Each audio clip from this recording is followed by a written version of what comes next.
Well, welcome everybody to our workshop with Elizabeth Goodman, where she will be talking about how myofascial meets TCM massage for the nervous system regulation and how myofascial treatments can integrate seamlessly with TCM massage. But first, I wanted to give a little bit of background about Elizabeth. Elizabeth is a graduate of Healing Hands School of Holistic Health, and her strong background in Reiki, yoga, myofascial meridians, and traditional Chinese meridians has helped her become a knowledgeable, intuitive healing facilitator. Working in the field since 2015, Elizabeth is passionate about combining various modalities for optimal therapeutic bodywork. Her trauma informed care and deep trust in body wisdom inform her grounded guidance. And from there, your unique makeup of body, breath, and emotional patterns reveals your own innate healing process. Elizabeth grew up in Orange County, and at 3 years old, she was diagnosed with type 1 diabetes, Hashimoto's, and then endometriosis in her preteens. Elizabeth has come to know the human body as the greatest challenge, yet greatest teacher. Spirit, emotions, hormones, organ function, and the physical structures give the lessons. As a humble student, she worked at a holistic veterinary clinic where she studied Reiki and was first exposed to the holistic world. Her creative interest in historic body stories led her down a path of costume history. She received her MA from Columbia in museum anthropology and worked in some of the finest costume museums. Well into her career, her own body story brought her back to holistic health. Over the years in New York and across the globe, she studied bodywork, TCM, Ayurveda, yoga, dance, and somatic movement, meditation, and ecological living. Elizabeth believes that we are nature, and healing through touch is one of the most natural, timeless medicines. In addition to her traditional Chinese meets myofascial meridian approach, she offers manual lymphatic drainage, prenatal and postpartum massage, sacred Lomi Lomi Hawaiian massage, fire cupping, and somatic movement techniques. She's had the honor of hosting lectures, leading a somatic movement workshop, and assisting courses on shiatsu and Ayurvedic massage. Gosh, Elizabeth, it sure seems like you've lived like multiple lifetimes. When I'm Yeah, reading your bio, I'm just thinking, wow, so many gifts and so many talents. But I'd thank love to you. hear about how things got started for you and what your background was and what drew you specifically to massage as well as to Reiki and the combination of the two. They're such a powerful partner in healing. So we'd love to hear more about that. Yeah, well, as you pointed out, it does. I have lived many different lives in these 35 years, and it's been a long and winding road. But there's this common thread of health and my own health story, having been diagnosed at such a young age with autoimmune disorders that just completely mapped the course of my life. Having grown up in the Western medical system, it helped me a lot. It saved my life. It kept me going. It gave me a lot of answers. But I reached a point where I knew there was something more. And sort of right place, right time in high school, I ended up at this veterinary holistic clinic. And it really just, the light bulbs went off about Eastern medicine and the impact and just the questions that it answers and the spark. It just lit that spark within me. So yeah, and it really satiated that craving that I had for for deeper spiritual medicine as well. Like what are these organs telling me? What is this body telling me? And how can I help have myself have longevity? And so your question about touch work, I really have found over the years that touch work has been a form of medicine for me in my own healing. It has so many implications that I feel very quite deeply, regulating my nervous system, helping my blood flow, organ function, chi flow. So it's so much more than just like, oh, it feels nice, but it Hmm. actually optimizes the organ systems, the muscle systems. It's helped me with my blood sugar, my hormonal regulation. Massage just has so much potential for very deep profound healing on so many levels. And I'm a lifelong student. I'm still learning. It humbles me every day. Yes, that's um, amazing. I really love how you have taken your personal healing journey and really, like, it's guided you to learn all of these different modalities and bring them together to serve your patients. And I think a lot of times when we consider massage, sometimes we think of, oh, massage at a spa or, massage during a pedicure. But I think, as you mentioned, massage is so much more than that. And the type of massage that you practice really heals at so many different levels. And that's what's so incredible about working with you in our clinic is being able to see the change and how it can complement our services, including acupuncture and chiropractic care. So kind of just to back up a little bit, for listeners who are not familiar, what exactly is myofascial release and how does it work on the body? yeah, I'd love to talk about that, because it's also a very deep system. But essentially, when we think of massage, we think of muscles and bones, but they are connected from head to toe through a whole fascial network. So fascia is the connective tissue that holds all of this together. It's designed in a very web-like sort of multi-directional structure. So it's very complex. It tells a whole story in and of itself. And really, like touching the foot on the fascia is going to have a reverberation on the fascia of the skull. It's Mm, just got this interconnectivity that lends itself to so much more healing potential than just thinking about this body as individual muscles connecting on mm, individual places. So it's the interplay between muscle health and organ health.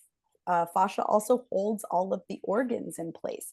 So if you create change or have an effect on, you know, fascia on any part of the body and create space in the fascia, that's also going to optimize organ health.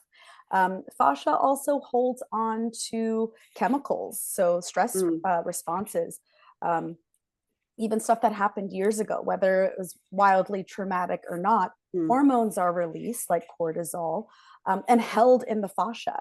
And then when we go back years later or months later and release that chemical buildup in the fascia, healing happens. There's often like resurging memories that take people by surprise. And I, equate that to like a release of whatever that trauma was. So fascia, it goes pretty deep in terms of the potential it holds. Where it meets TCM is super interesting. When I was in my studies, I found that the fascial meridians, so there's bands of fascia, like almost like maps. We call them anatomy trains all across the body. So they follow very particular patterns in similar ways and in some identical ways as the TCM, the Chinese medicine meridians. They almost overlap, not exact. There are differences between these two systems. But in my mind, it really gives a very comprehensive approach to care. So if I can understand, what the major meridians or points at play are, and then understand the muscle and fascia associated with those TCM meridians and work from both of those angles, then that just opens up a whole door of possibility. And how would you, and this is also interesting, and what you said about how we can store stress, hormones, traumas in our fascia, that is so incredible. And gosh, who knows how long we've been storing these things. So it sounds like everyone can benefit from myofascial release.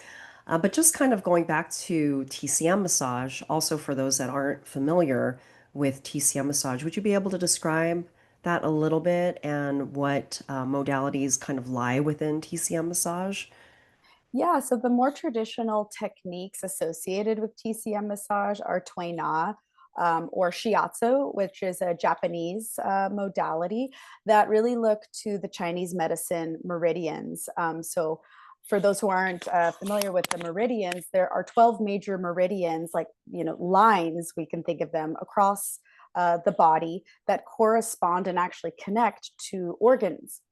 So by moving the energy in those lines, whether it's on the arms, legs, abdomen, back, we affect those organ networks, which also hold emotion and stored trauma. Mm. Different points have different, almost like personalities and nuances and implications for things like digestion and hormone control and breathing and circulatory. So in working these areas of the body, we hope to create change and have a positive effect. Then, when it's met with this myofascial understanding of the muscle and the fascia, and I call fascia actually packed material. It's personal, ancestral, collective, and karmic, and Mm. holds all of these Love energy. that. Yeah, Hmm. packed material. So we can also, bring about these all of these aspects within us that need to be healed from. I think of it like a map. The TCM meridians and the anatomy trains of the myofascial meridians create this map. You are the driver, and I'm just here to shine a light along the way. Hmm. Um, with the physical touch, sometimes we need somebody to shake things up and Yeah. move things around with that knowledge, of course, and then also very much guided by intuition based on what happens on the table. Well, so I have a question for you. So, how does releasing the fascia impact the nervous system and emotional health and well-being? Is it something that you would notice right away, even while you're on the table, or is it something that is kind of cumulative, where you get a couple of treatments of myofascial release and then you see the change? Well, sorry to give you the most complex answer, but it really depends. It Hmm. really depends on the person and where their nervous system is at in that moment. Hmm. I've seen big tears happen right on the table, and then the need to talk about a childhood memory or a past life memory that's coming through the fascia. On a biological level, I understand that there are hormones and chemicals being Hmm. released from the Hmm. fascia. So it's like holding all of that space. I see as my role. I've also gotten feedback that like, whoa, the next day I couldn't stop crying, or the next Mm. day I just felt like I was walking on air, or a week later. It really depends on where the person is at Sure. and also how far they are ready to take it. Right, So right. I really feel it's very important to meet somebody where they're at. Some patients, like, they really just want the scientific musculoskeletal anatomy Mhm. train route. Some want more of that spirit-based work. So I really want to hold a safe space for the mind to also understand Mhm. what's going on here. That makes a lot of sense. And I think, like you said, everyone has their own timing of when they're ready to deal with some inner, um, perhaps inner or suppressed emotions. Or sometimes it's not even, they're not even conscious of it, and as it's like peeling the layers of the onion, right? And so you get to that level, and it sounds like you're such an intuitive body worker that you'll know when they're ready to kind of go to that deeper level. So what are the Yeah. common areas in the body that people tend to hold most of the tension in their fascia? What do you see in clinic? Well, that's a really it varies. Again, it depends. But a very common pattern is rounding of the shoulders, coming forward of the neck, also as well as in the hips, a coming Mm. forward of the hips, a coming forward of the feet. I can, you know, attribute that to life happening in front of us always. We're driving, we're at computers. Even as a massage therapist, our Right. work is always is usually in front of us, and we face this way. So that's, just we're just designed to be in this position, Totally. unfortunately. Yes. And then also, we live in a world that's really chaotic and uncertain, and one of the body's nervous system's coping mechanism is what's called a withdrawal reflex. So it's like what babies do, right? We start out in the fetal position. So we tend to want to go back to that fetal position to feel safe in this world. We do it unconsciously. So, and then there too, there's rounding of the head, rounding of the shoulders, of the hips. This isn't, across the board. I also see many other patterns, but generally speaking, I see a lot of unconscious withdrawal reflex and just this like lifestyle positioning. So so a lot of my work on a myofascial level is opening. So bringing the chest open when somebody complains of upper back tension. Well, I'm curious about, first of all, their digestion, because that's a lot of small intestine runs along there, as well as gallbladder. So how are they holding emotion is what I'm curious about. And what are their patterns and how can we break free by opening up this space to draw this back. Mm-hmm. And then there are, there's the subscap here, which is usually a culprit in all of this being drawn forward. So working with very specific muscles to get them to be open to the world and open to life and a little more balanced. I love that. No, you have to give like a demo of like, because I don't think people are even conscious about how much they lean forward.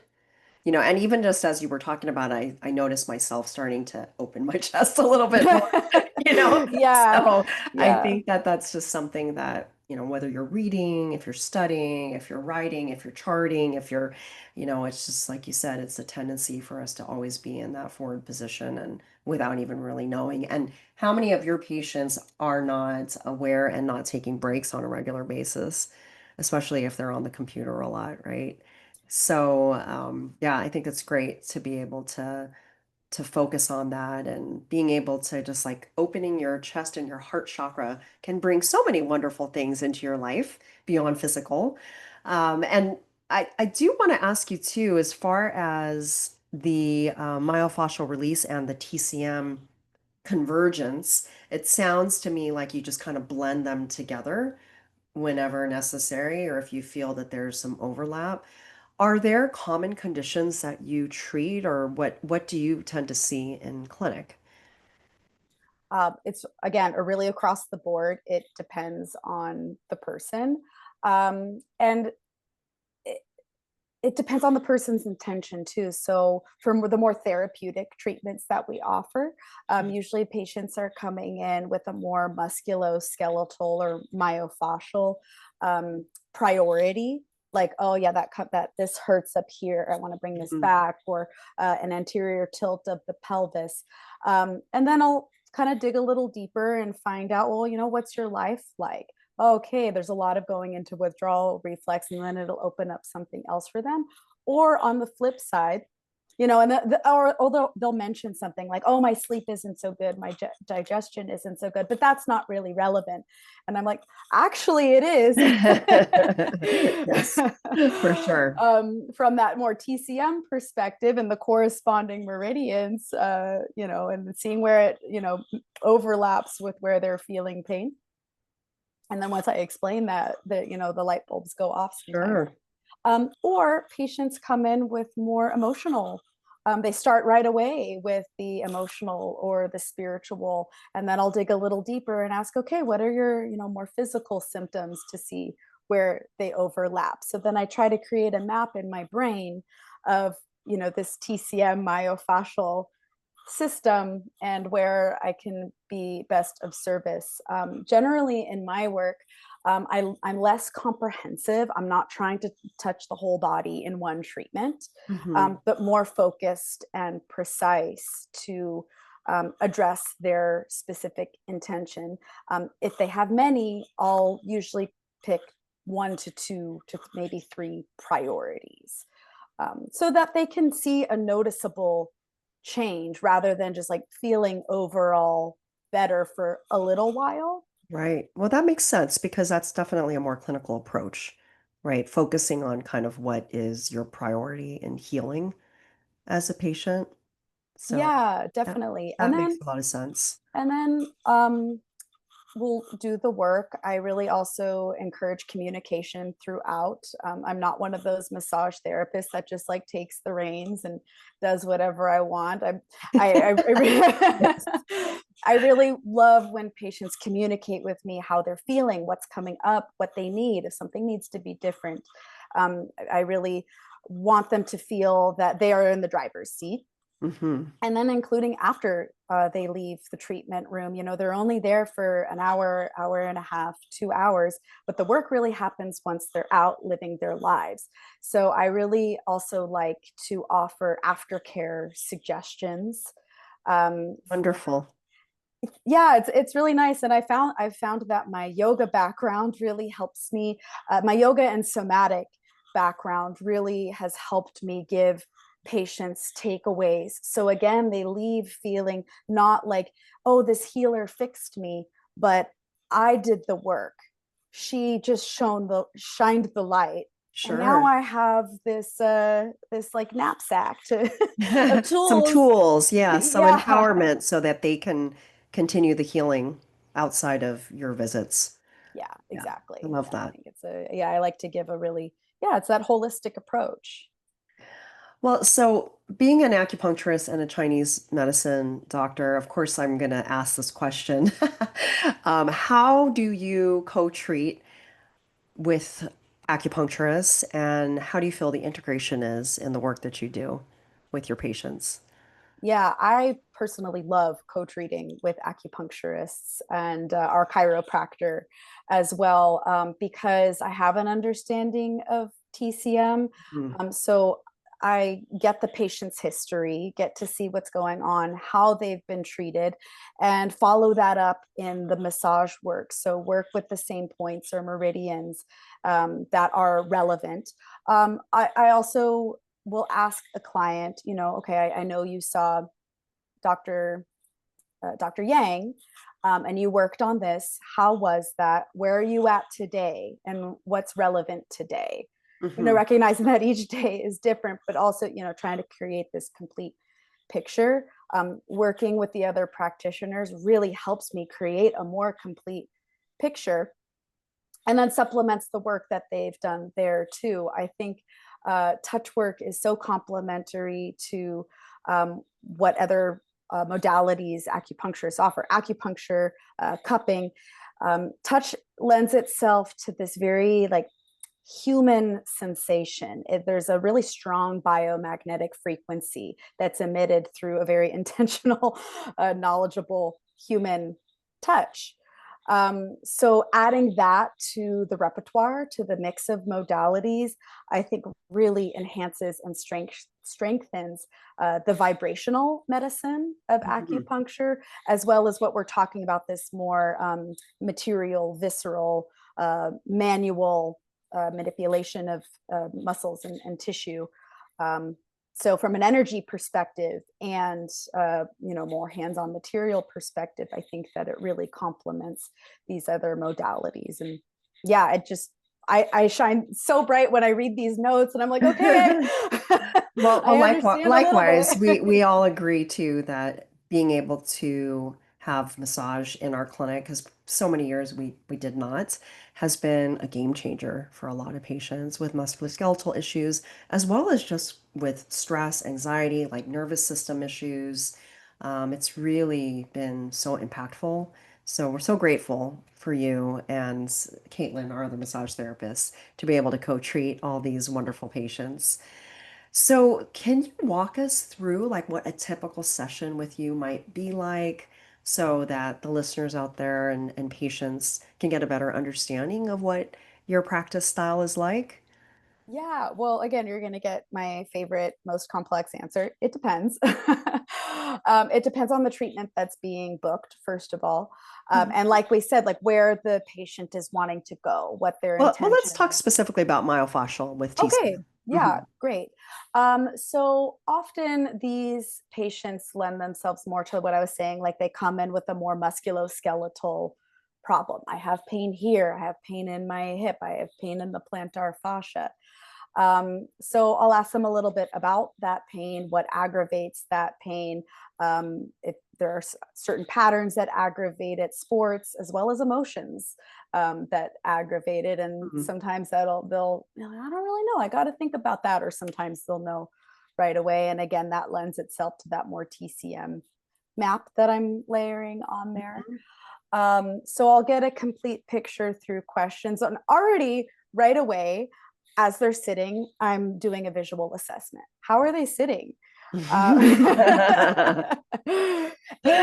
and what's their energy even coming into the room? Are they Mhm. like, okay, come on, like let's go? Are they a little Yes. more like, oh, I don't know about this? That tells Right, me a right. lot about how they carry themselves out in the world and how their bodies meet those patterns that they're out there with. So I'm not judging anybody. It's all with I love love. it. You're like an investigator, just kind of Yeah. observing all the things. I love that. No, it's great Yeah. because you are taking in all the information and creating like a customized plan for them, which I think is so cool. Yeah, it is really cool. It's fun. It's really fun for me to kind of build this world and enter this person's story. And then I'll take the story deeper by doing a postural analysis. Hmm. So I'll ask them to take off their shoes and stand, shake it out as if no one's watching, and really it also, shaking settles the nervous system. So Hmm. when you're put on the spot, it helps settle the nervous system. Take a breath, arrive in the body, and shake off perfection too, because I want to see you as you are. And then from there, I'll do a postural analysis, usually starting at the feet, working my way up and looking for patterns like rotations of the feet, tilt or rotation is this, tilt is this, knee patterns. Are they coming in? Are they kind of collapsing out? Are they in an A frame to try and hold themselves in this world? Pelvic tilts, rotations. You get the idea, up the chain. Hmm. um, or just lower body, upper body, depending on what our priorities are. And that tells me a lot about how the fascia is holding itself. Is are the is iliopsoas collapsing forward, trying to hold that anterior tilt? And if so, we got to actually start with the feet, with the legs and the feet, to create a stable base to work up the chain. So then from there, yeah, I tend to start from the foundation of the house, the feet, and work up the chain and move fascia accordingly. So yeah, that postural analysis tells me a lot about the lines, the bands, and whether they need to be pulled up or come down or rotate this way. So there's like this sculpting kind of that Love that. happens. I love that And then I'm sculpting. also with that TCM intention of like, Sure. okay, what I'm working this, inside of the leg. Okay, well, there's the spleen energy, the liver, the kidney. How am I affecting these systems? Where do I feel the most stagnation? And how can I work points along the way to help me and really to help the patient uh, move chi? So yeah, that's what a therapeutic myofascial treatment looks like. The patient is also much more an active participant in these Hmm. treatments, whereas relaxation, it's really more nervous system work and kick back, Sure. let go, just be present in the body. Well, therapeutic myofascial treatments are that too, but I'm asking them to do certain muscle activations. To turn on the muscle, off the muscle, on, off. And that gives a lot more efficiency to the release that's happening in the fascia. There's a neuroplasticity that trains these muscles that they can be active and relaxed at the same time. Nice. Yeah, so I, that's, I like the joint effort of, yeah. and then it helps patients kind of empower and understand their bodies too. And and this was going to be one of my next questions was, do you usually leave your patients with recommendations on what they can continue to do after treatment to prolong the effects of the healing that they just received? Always. I never will just send a patient on their way. Yes. So I leave time in my treatment to wrap up, get ready, and then check back in. How Hmm. was that for you? What came up? What are the insights? Where did you notice the most meaningful work happening? And then here's a takeaway. So if it's, again, like coming back to those collapsed shoulders, um, I'll guide them to work this tissue, this pectoral tissue back, the anterior deltoid back. And for instance, this is a more somatic technique. I'll ask them to imagine that they have a marble in between their armpit on the back side. So in this small intestine 9-10 subscap. And throughout the day, when you remember and you're do this and you're starting to feel that pain, hold that marble. So bring the scapula back and down. Keep the ribs down. None of this. Yes. Right? Because that's a tendency. Oh, I'm going to open up. Actually, it's a little more minute than that. Keep the ribs down, the shoulder back and down, and hold that marble even when you're at your computer doing your work. Even I have to remember to to Sure. do No, that the with awareness, the body body work. awareness is huge. Yeah, so that's just one of many examples of a somatic technique, and self massage a little bit goes a long way. Some functional stretching is also a tool that I like to choose on the table and give as take home work. So I don't like to give client or patients too much, because usually they're coming out with massage brain. So I'll write down 1 to 2 to 3 things. Like, what are the priorities? What do I need help with when you come back? Like, Mhm. we're going to really much be better able to address the hip flexors and iliopsoas if you stretch out your inner thigh. So please do that. Nice. So that Yes. it helps Help both of me us. out. So when we meet next time, we can make more progress, right? Exactly. And when I frame it that way, it usually lands, then Yeah, for sure. when they That's realize the huge. power's in their hands, it's not just this Mhm. like, oh, okay, she's giving me homework. It's not like school. This is actually going to benefit your body and help Yeah, with the work that you guys are doing together, for sure. exactly. Help me help you, but also help me help you. Yes, for sure.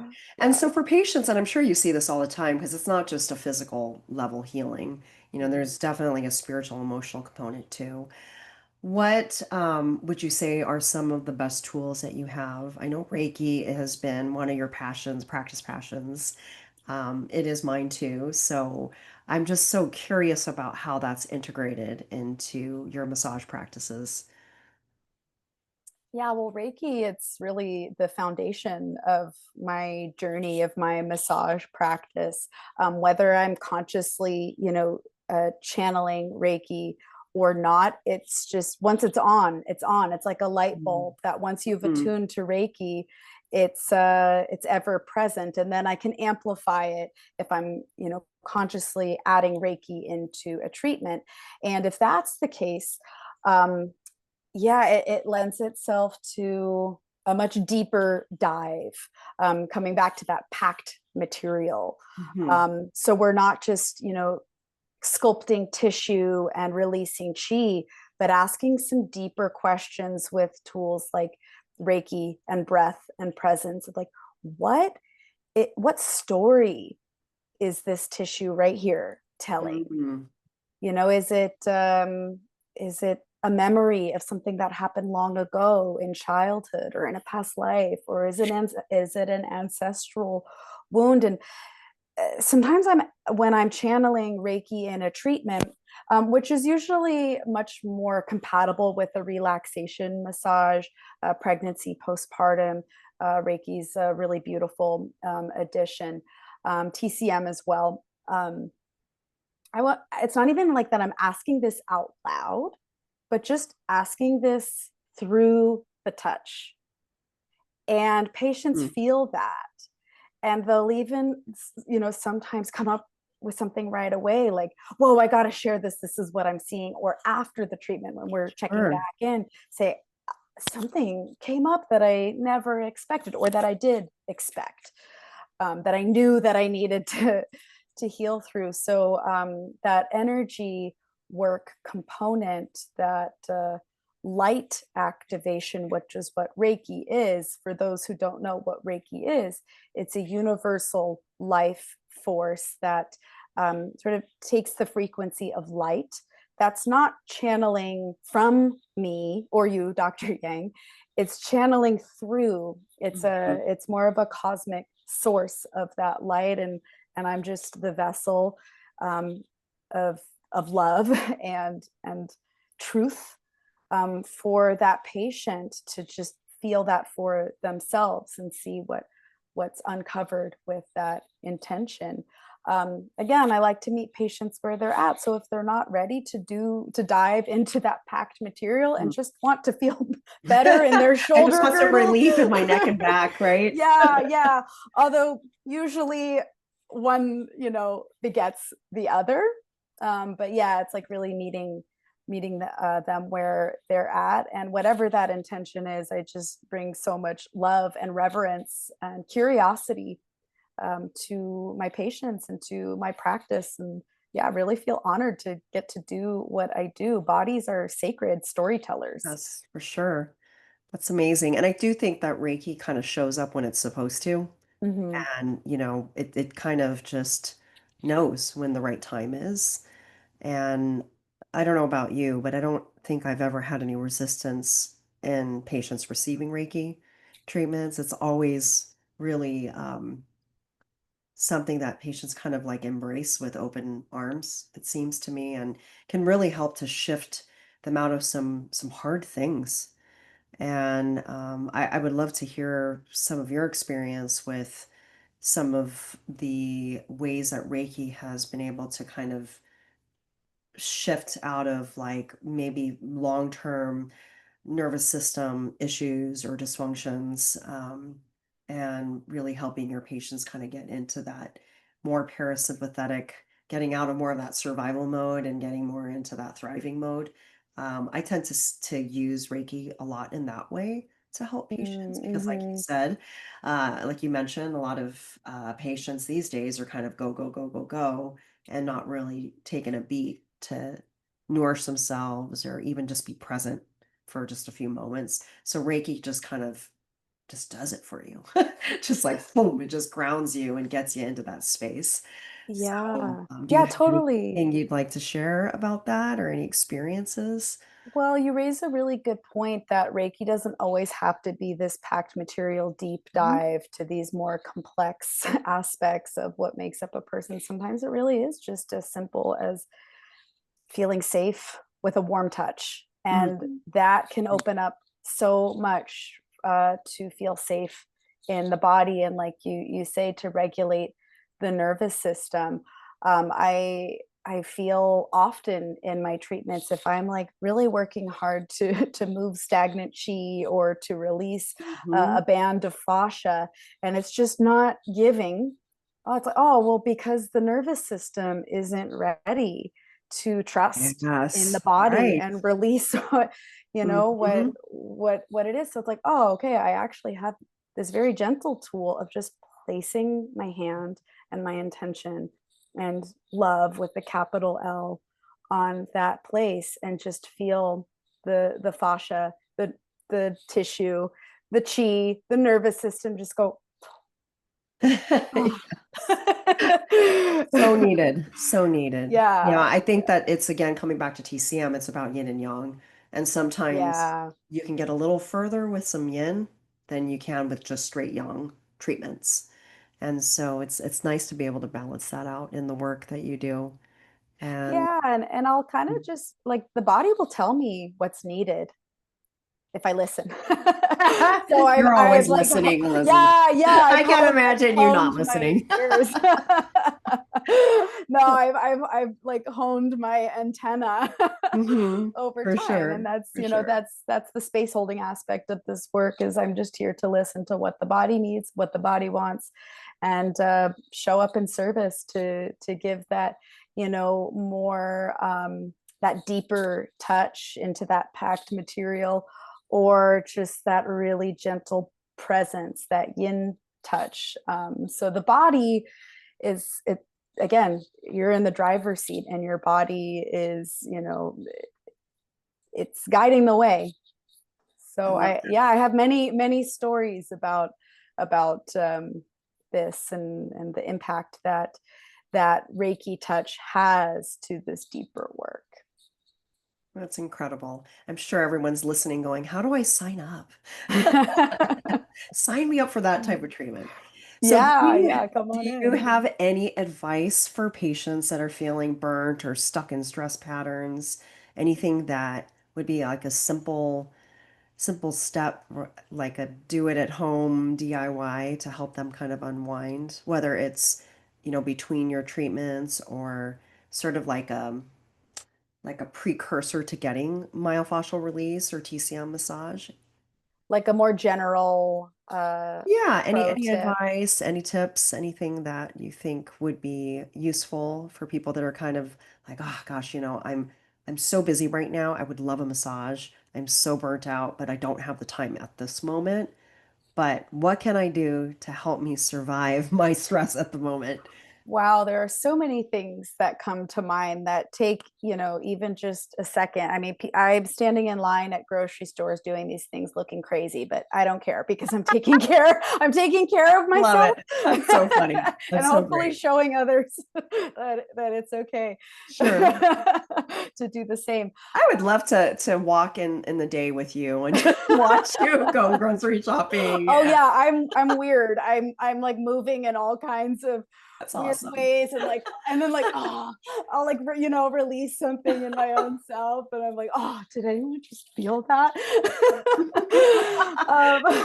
But if you want to be more subtle and chill about it, that's okay too. And that's where the breath comes in and is really potent and powerful. It's one of my greatest tools in treatment and in life. Just how is your breathing?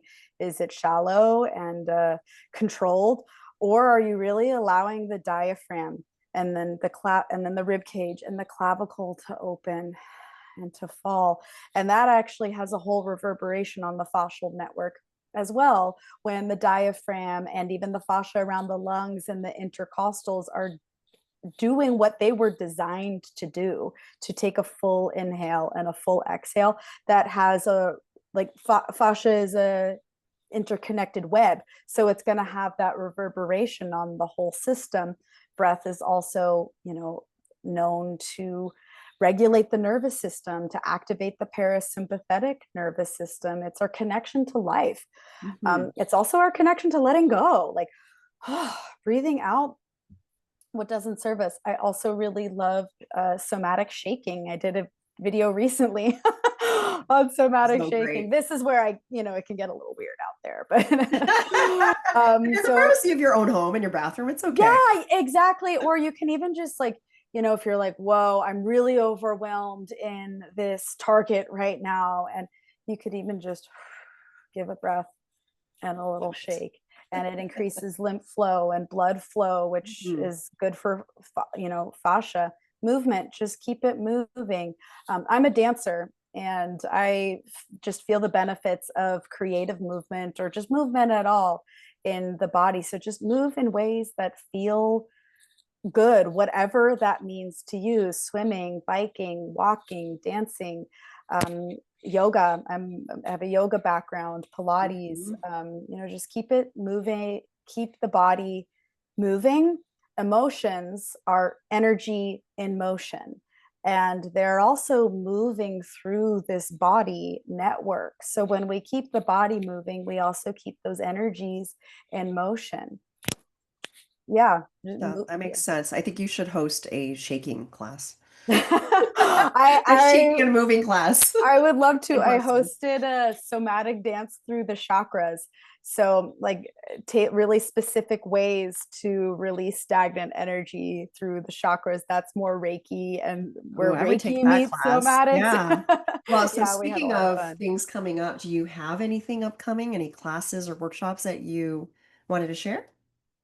Oh, um, let's talk, Dr. Yang. Okay.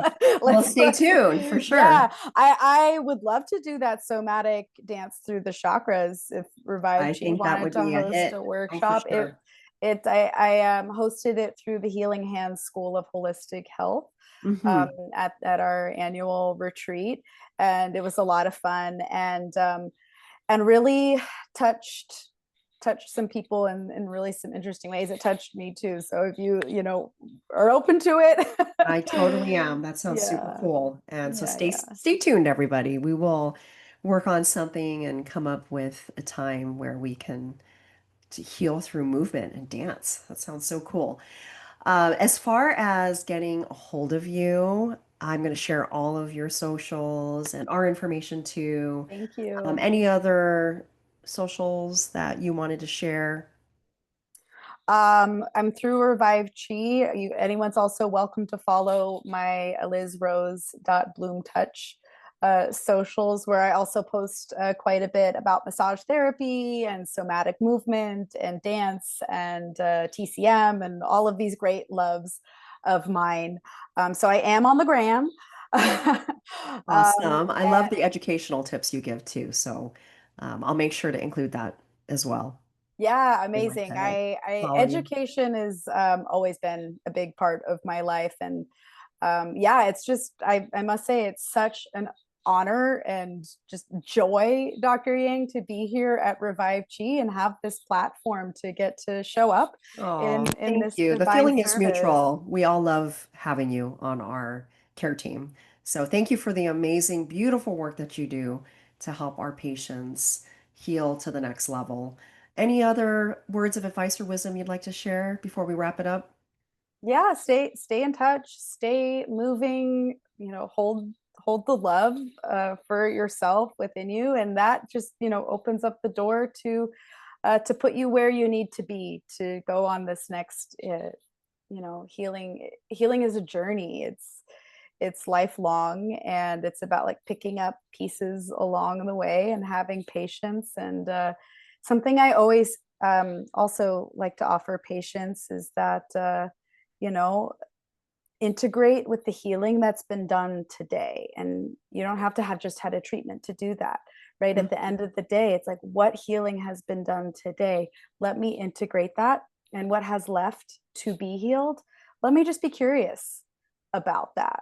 So stay moving and stay curious about your healing journey, and where it leads you and how it wants to be expressed through your body. That's beautifully said. Thank you. And thanks again for sharing all of your knowledge and wisdom and teaching us more about myofascial release and TCM massage, Elizabeth. And yeah, Thank you. all Thank you, right. I'm Dr. excited Yang, for about our all of your. upcoming class too. Yeah. Yeah. We can get into a little fascia there too. But yeah, just again, thank you so much, Dr. Yang, for your lifetime of service and your knowledge and your wisdom, and creating this beautiful community for practitioners and patients and friends and loved ones to work together to find meaning and healing. I'm just so grateful to be here and Oh, to be on your side. it's my pleasure. It's definitely been a just a practice passion for me to be able to serve community and educate and just, yeah, provide everyone community with as many tools as they can to heal because everybody heals differently. So, what one modality may be beautiful for one person, but may not be the right fit for someone else. So, I think being able to offer such a wide variety of tools to heal has been so much fun. And having you as one of the incredible healers on our team with so much in your toolbox is just incredible. It's so amazing to watch everything unfold and the healing that happens. So, thanks again Yeah, and how for we everything you do. cross paths with Yes. each other. And just one more thing I'll say, I really, this is why I really love working on a team. If I'm not available or not the right practitioner, work with Caitlin, work with Dr. Yang, work with any one of these. I try to work with all of them to see what you guys do. But we're like really a collaborative team. So I'm always encouraging patients to just, explore Revive Chi and feel who and what is right for them. For sure. Yes. So Yeah. lucky to all be together. Yeah, it's awesome. Yeah, we're Yes. Well, blessed for on sure. that note, we wish everybody an amazing evening. And thanks again, everybody, for tuning in. All right, take care. Thank you. Thank you.